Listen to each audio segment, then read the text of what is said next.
How to message someone on Tinder.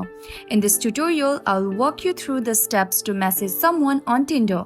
Whether you are new to the app or just need a refresher, we've got you covered. So first of all, open your Tinder app. At the bottom of the screen, you will see 5 options. Click the 4th one.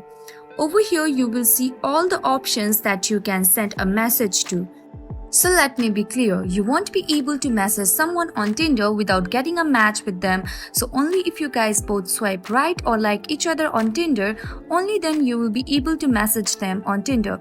So let me show you an example. The person right over here swiped right on me, meaning they liked me, and I also swiped right on them and I like them. So only when you swipe right on each other and liked each other, you will be able to message on Tinder.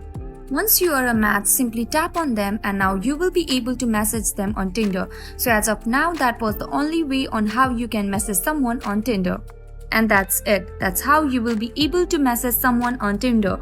Hope this tutorial was helpful. Don't forget to like, share and subscribe. Thank you for watching.